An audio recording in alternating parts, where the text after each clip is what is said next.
Thank you for clicking on this video. This video is a new story, a new twist on Dragon Ball, Dragon Ball Z, Dragon Ball GT, and Dragon Ball Super. An idea that I've had that spans across years of my life. An idea that I've had since I was a child. And it's only changed and just become much grander in scale. As we all know, due to certain circumstances in Dragon Ball, there are multiple parallel universes. Some are because of Trunks. But as we've seen with Xenoverse and Xenoverse 2, these things tend to happen. And as we've seen in Dragon Ball Super. So, what if there was a new timeline? One much different from the Dragon Ball we all know today. One of a legend of a Super Saiyan god that won't just challenge Beerus, but one that'll stop his tyrannical rule in this universe. This isn't like the Beerus we all know, the lovable cat that just wants to eat food on Earth in peace. No. This is of a god who truly takes his job seriously. A god who seeks to only destroy. A god who has heard of the legend of the legendary Super Saiyan and wishes to put a stop to it so he can rule unopposed. This is that story. A new timeline, a new journey that begins in a parallel universe. Welcome to my story. This is a retelling of events. Welcome to Dragon Ball, the legend of the true Saiyan God. At least my story, anyway. The story takes place, it begins on planet Vegeta, or as it is known, Planet Plant. A war between the Saiyans and the Tuffles. A never-ending war between two rival factions that are both good in nature, but want this world for themselves. In this timeline, the Saiyans are not the monsters they originally are. They are good-hearted people, but they just wish to stay, and this war happened over a shortage of resources. Many Saiyans are fighting in this war. You have a much older Bardock leading the fight with his sons Kakarot and Raditz.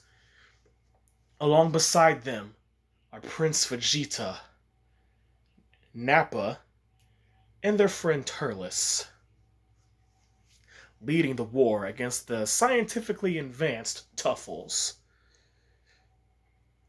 And it seems like this war is getting nowhere fast. But events take a turn for the better once it is found out that the Tuffle princess is pregnant with a child, and she is soon to give birth. This child being that of a Saiyan. A child between a Tuffle and a Saiyan. But this is no normal Saiyan child. The father of this Saiyan is Broly, the legendary Super Saiyan. Though there are no Super Saiyans in this time frame, in this time period. A legend spoke of a great warrior who will one day arise to bring peace. A tale of a Saiyan that is not a pureblood. Once news spreads between the Tuffle Empire and the Saiyan Empire, war begins to halt. Even with that, King Vegeta requests to speak with Broly this instant.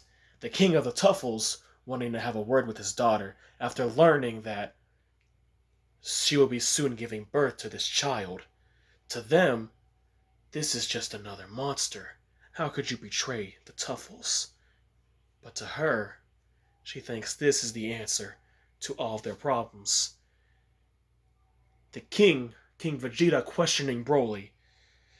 It's like to think you would turn on your own race to breed with one of those. Broly, though, questioning, my liege, this war must stop. Is there truly no way we can all have peace? And then even bringing forth the prophecy of the true Super Saiyan God. A Saiyan that is not a full-blooded Saiyan. Mumbling can be heard around the room, around the palace. King Vegeta speaks. Do you honestly think this spawn of yours could be the Saiyan of legend? No one has even heard of a half-blooded Saiyan before, and you have decided to procreate one on yourself. Or with this woman. Who is the one that you have had a child with? And he says it is the princess of the Tuffles. The king, King Vegeta, is taken aback to think the princess. At that point, Prince Vegeta speaks up. Father, Broly has been by our side through thick and thin, through many arduous nights. And I would like to say that I trust him on this. If he has managed to find peace with the princess of the Tuffles, doesn't that mean this fruitless war could finally end? We have been warring for years, Father. King Vegeta looks at his son and he says, I fear this war may never end, but if this can truly put a stop to it, I will try to arrange a meeting with the king. But know this, Prince. If anything were to happen to me, you are to take the throne and continue this fight on my behalf. Prince Vegeta, of course, listens to his father's wishes. And afterwards, a hand reaches onto the shoulder of the prince. Ah, Kakarot. What is it? Kakarot looking at his friend Vegeta. Like, don't worry, Vegeta. Everything will be alright. As you said, you trust Broly. As do all of us. He's never let us down before. In the meantime, the Tuffles are having the same conversations, but a little different. It's like the Tuffle King speaking to his daughter. How could you have a child with a Saiyan? These brutes, these monsters. She speaks, but Father, they are not monsters. We are fighting over the same things. They don't just wish to rule. We need resources and we are running out. There has to be another solution. We must have peace. So many lives have been lost. The king, though, stating, you know of the prophecy. If Lord Beerus were to ever get wind of this, this could spell the end to our planet as we know it. Which she retorts, I understand. But I love that Saiyan. I love Broly. And he loves me. And this child could be the one to bring both the Saiyans and the Tuffles together. The king, reluctant, and sighs. Very well, my daughter. If you truly believe this can bring peace. As much as I hate to say it, we may need to go to other planets to scour for resources, or to scavenge for resources. But it'll be worth it if this can truly bring peace to both sides. As such, a meeting is arranged, where the princess, she is there. Broly is there as well. The two unite and they embrace, happy to see each other. And she even says it is almost time. He'll be born soon. King Vegeta, with a smile on his face. Broly, you are one of my most trusted men. As such, that is why I am here. You Tuffle King, I am King Vegeta. And I would like to negotiate a treaty. Perhaps this war can finally end. No more Saiyans will die, and no more Tuffle blood will be shed. The king looking at the Saiyan King. So, King Vegeta, you know of the prophecy, do you not? King Vegeta looks. Of course. And then he retorts. So, by knowing of the prophecy, you are still okay with one of your Saiyans creating a child with one of us. My daughter. If Lord Beerus were to get wind of this, it would spell doom for the entire planet. And the king retorts, I understand. But King Tuffle, this war needs to end. We could always go to other planets and scour for resources. But if this child truly is the child of prophecy, the Super Saiyan God, we could finally be free from Lord Beerus' tyranny. And as such, a treaty is reached on the grounds that no matter what, Beerus cannot find out. Murmuring is heard throughout both parts of the planet. A treaty? Is the war finally over? Are we finally at peace? And as such, a peace banquet is held with an esteemed guest. A few pods end up landing. And this is the day the Saiyan baby has been born. The mother and father, Broly and the Tuffle princess, are looking at their little baby. Look at that little guy. Who would have thought? A Saiyan with white hair. It's quite interesting. And the princess retorts, if anything, that is the Tuffle side. I do have white hair after all. It's like, and blue eyes like his mother. It's like, of course, but he does look like the father when it comes to the physique. They are both happy about the revelation of this child. And as such, the banquet begins with a surprise guest. Oh, so, where is the little baby? I am dying to meet him. King Vegeta responds, He is this way, Lord Frieza. We are quite pleased to have you meet him. It's like, oh, relax, Vegeta. You can just call me Frieza. No need for Lord. I'm not that monster Beerus. They escort Frieza to the child, along with Zarbon and Doria walking with Lord Frieza. They are, of course, his guards. Frieza, seeing this little baby. So that is the little bundle of joy. So, ooh, Broly, so this is your child. He certainly has a few of your features. Ah, the Tuffle Princess. Frieza bows. It is a pleasure to meet you, my lady. She is taken aback. Lord Frieza, it is good to see you. This is a momentous occasion. The war between you two has finally ended. I would have ended it myself, but I would rather not shed the blood of the Saiyans and Tuffles. You two, though be it enemies at a short for the amount of time you were, well, you were some of my greatest allies, and we have brought peace to this part of the galaxy.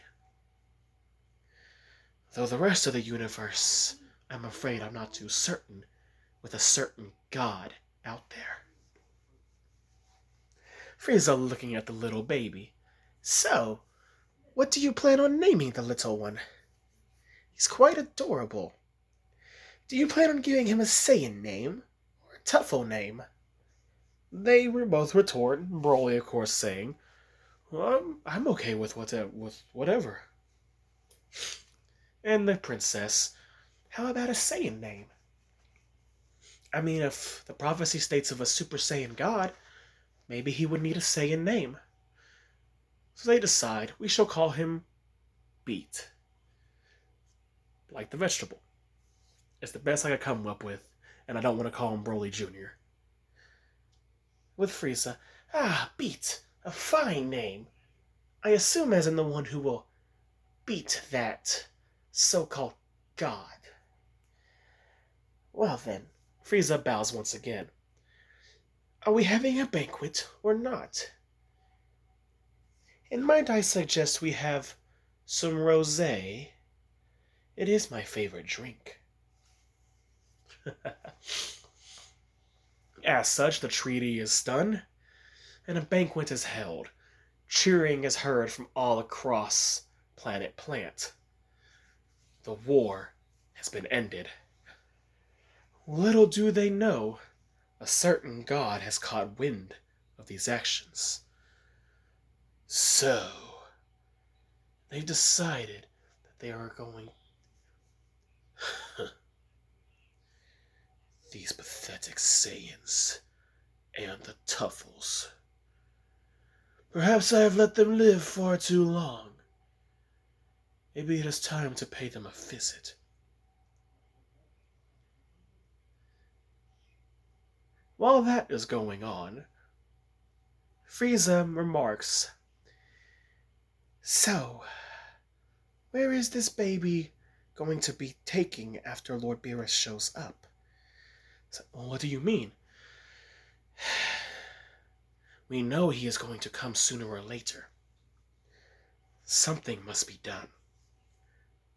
As such, it was short notice, but I have arranged for something. A friend of mine, if you will. As such, a small man appears before them. The Saiyans all bow. The Tuffles, they bow as well. Supreme Kai, it is you. Supreme Kai looking. We may not have much time. We must keep this child safe. Put these on. He puts 2 Batara earrings on the little baby, and he slips a little ring on the child. That is a special ring that I was able to make with the Super Dragon Balls. That is a time ring. And he explains the functions of a time ring, but then he says, but how is that supposed to help? Which Shin retorts, we won't have time.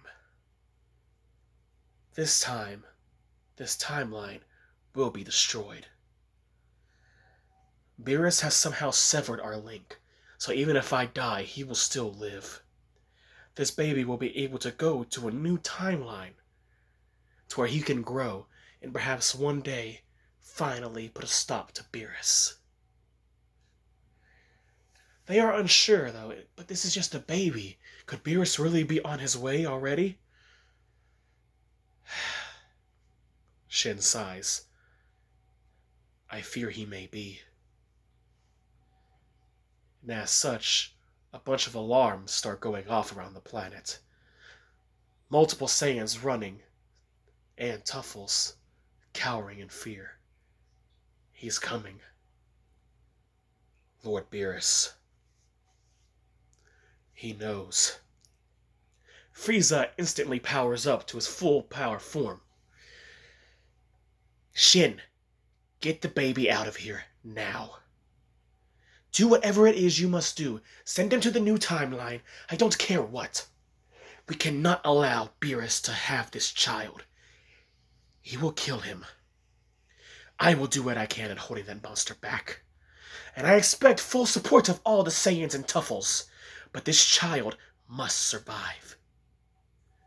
With that, all the Saiyans ready themselves, the Tuffles fully armed to the teeth, and Frieza leading the charge in his final form. This is where it all ends, Beerus.